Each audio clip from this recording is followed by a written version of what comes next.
there's 200 people or 150 people that start the class, there's 100 helmets of people that quit. Grown men whose dream it was to be a SEAL that get there, that did all this physical training and all this preparation and signed that dotted line and committed to 6 years, and they show up there and they get to that training and they ring that bell. No one knows who's gonna make it through that program. The only way to know what's in the core of a human being is to rip that thing apart and see what's in there. And until you rip it apart and see what's in there, you don't know. What does it take to not ring the bell? Don't quit. People always ask me, what should I concentrate on? What's your advice for me going to buds? Don't quit. Don't quit. Like, train hard, don't quit. Well, if you want to be a good leader, you have to understand human nature. And the places where human nature reveals itself most clearly are times of extreme suffering and inhumanity. I had a bunch of hard-headed, very determined, thick-skulled guys that, you know, I had to get them to do what I wanted them to do, I had to get them to want to do. Trust is built on relationships. Relationships are built on trust. If you don't trust me, we don't really have a relationship. My first platoon, we were doing a training operation. We get into this tactical situation. Everyone in my platoon is focused on one area. Everyone's looking down their weapons, waiting for a threat to expose itself, which means you got 16 guys looking down their weapons, and I'm waiting for someone to make a call. I was a new guy. I'm waiting for someone above me in the chain of command to say, hey, move here, or hey, move forward, or make some kind of a decision. And as I'm waiting, no one's doing it. So I'm a new guy. I'm scared to say anything, and I know I shouldn't say anything, so I'm just waiting, and no one's giving an order. No one's giving any direction. So I wait longer. And this goes on for probably 30 seconds or a minute, which is a really long time when you're trying to take down a target. And finally, I said to myself, all right, I'm gonna see what's going on. So I actually point my weapon at the ceiling, and I take a step back, and I just look around. And I see that every single person in my platoon, including my platoon commander, including the assistant platoon commander, including the platoon leading petty officer, everyone is just focused on their weapons and no one's making a decision. And I can see this. And because I'm looking around and I'm detached from the scenario, just by 8 inches, I stepped back and looked around. I can see what decision needs to be made. And so I summoned up as much courage as I could as a new guy, because new guys don't make decisions. And I said, hold left, clear right, which was a basic command that we had rehearsed and you would practice. And I expected someone to say, you know, shut up, Jocko. But instead they repeated the command. They all said, hold left, clear right, which means we were gonna execute it. And sure enough, the guys on the left held and the guys on the right cleared. And we got done, and instead of someone saying, hey, you need to keep your mouth shut, like one of the more senior guys said, hey, good job up there, way to make a call. So I looked at it and I said, wait a second, how could I have, as a new guy, have made a decision in that situation that was better than what the more senior, more experienced guys were making? And I realized it was because I took a step back and detached from that. So at that moment I said to myself, okay, from now on, when I get into these tactical scenarios, I'm gonna take a step back and I'm gonna try and look around and I'm gonna try and detach myself from the chaos and the mayhem. And I started doing it all the time. In every tactical situation, in the land warfare, in the mountains, in the urban environments, I was doing it all the time. And I was able to like see what was happening. It was like a superpower to be able to see what was happening and make decisions. And so then I actually started doing it when I was having conversations. And if you and I were in a disagreement and you started getting emotional, instead of me getting emotional back at you, I would just take a step back and be like, oh, okay, he's really concerned about this. Why is he so concerned? What does he see that I don't see? And I started actually just detaching all the time. And that became a very powerful tool in leadership that I use to this day.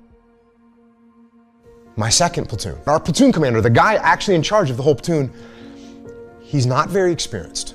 He didn't listen. He didn't take advice. He didn't take guidance. Everything was like his way or the highway.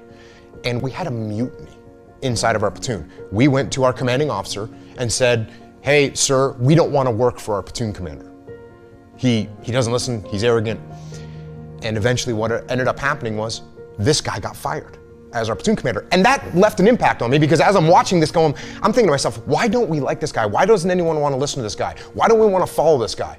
And the reason, because he was arrogant and he didn't listen and he didn't give us any ownership of everything. Everything was about him. And that would have made an impression on me. That would have left a mark. But the mark got left even more clearly because when that guy got fired, the guy that came in and took over for him was like, I hate to use the word legendary, but he was a pretty legendary SEAL, had a ton of experience. He'd come up through the ranks and he had been stationed at every different kind of SEAL team.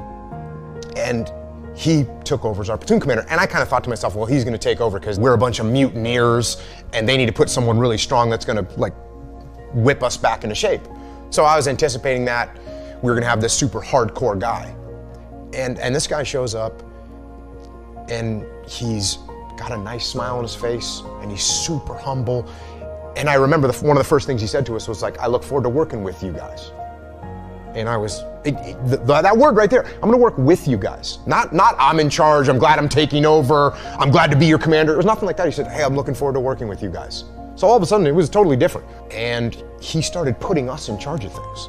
Instead of him coming up with a plan, he would say, hey, you guys come up with a plan and let me know how you want to do it. And all of a sudden we had all this ownership, and that made me reflect on the way the first guy had acted compared to the way this guy had acted.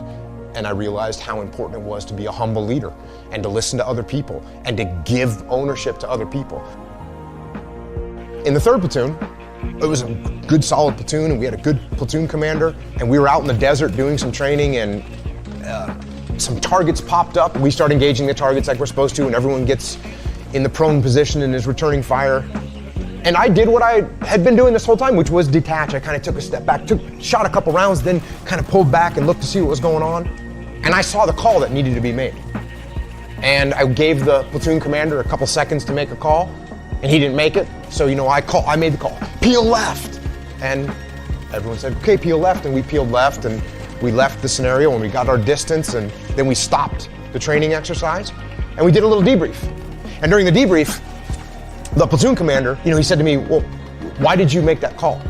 And I said, well, I could see what we needed to do, and you hadn't made a call, so I made the call. And he goes, well, I actually didn't want to peel left. I wanted to assault the target.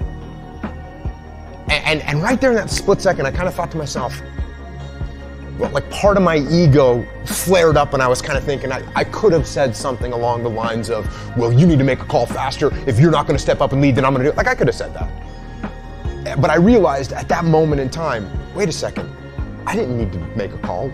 The problem could have developed more. But for some reason, I thought that I needed to be the guy. And I said, no, you know what? You don't need to be the guy. You're a leader. You need to support your leader. And it's not about you.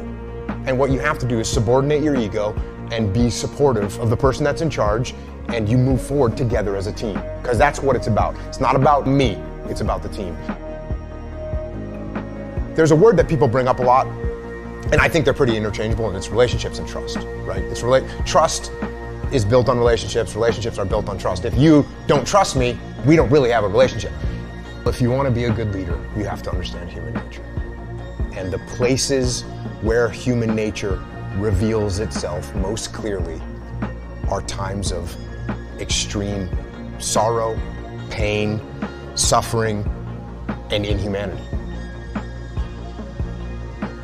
And if we don't recognize what causes that, where that comes from, and that it's actually possible, then it's bound to happen again.